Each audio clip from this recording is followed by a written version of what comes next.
Gaza death toll rises. The health ministry says the number of people killed in Israeli attacks on Gaza since October 7 has increased to 18,608. Another 50,594 people have been wounded, it added. A total of 196 killed people and 499 wounded arrived at hospitals during the past 24 hours, while a large number of victims are still under the rubble of destroyed buildings, according to the ministry. At least 32 civil defense staff have also been killed, according to the Palestinian Civil Defense, and at least 134 UNRWA staff members and one WHO staff member has also been killed.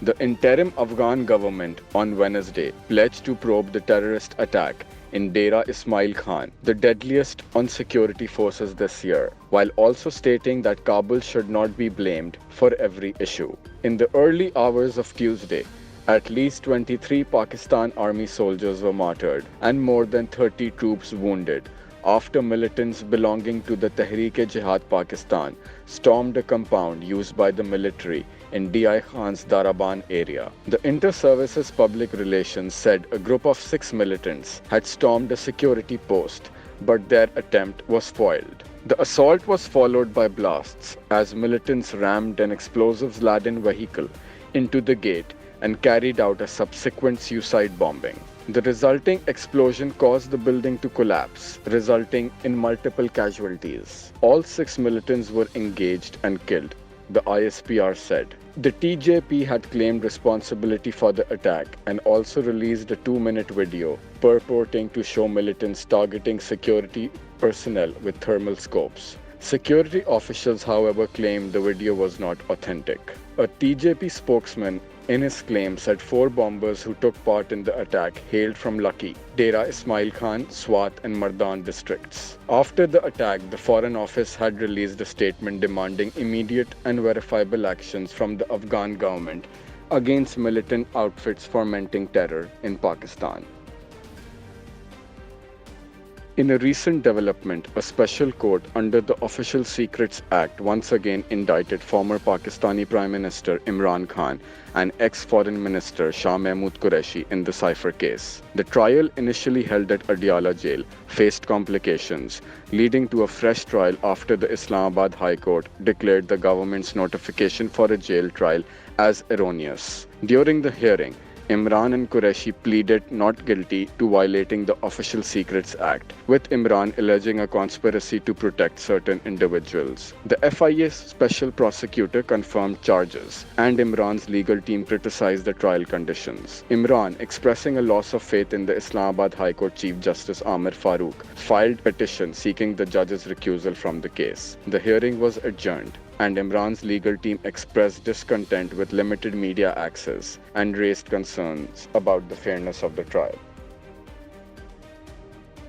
A 6-member Supreme Court bench has conditionally halted its unanimous decision of October 23, which invalidated military trials for 103 civilians. The recent ruling arising from intra-court appeals was achieved with a majority vote of 5:1, as Justice Musarrat Hilali dissented. The prior judgment had stated that military trials for civilians accused of assaulting army installations amid post-arrest riots were unconstitutional.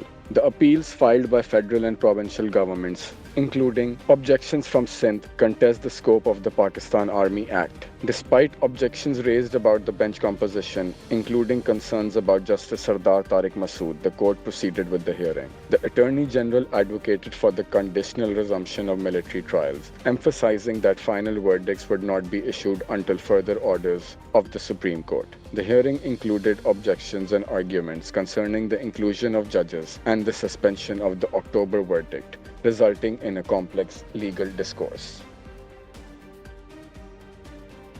Shares at the Pakistan Stock Exchange experienced a significant decline of over 1,100 points after a Supreme Court verdict conditionally suspended its own ruling on military trials of civilians. The KSC 100 index dropped by 1.73%, falling 1146.62 points to 65,280.16 points from the previous close of 66,426.78 points. Analysts attribute this downturn to highly leveraged positions, profit-taking, and selling by local institutions. Despite the overall negative trend, the oil and gas sector continued to show positive momentum due to previous developments. The market correction is seen as necessary following a continuous rally in the benchmark index over the past week. Noteworthy active stocks included World Telecom Limited, Bank of Punjab, K Electric Limited, Hascol Petroleum Limited, Pakistan Telecommunication Company Limited, and Kohinoor Spinning Mills Limited. Political developments were cited as a contributing factor to the bearish trend.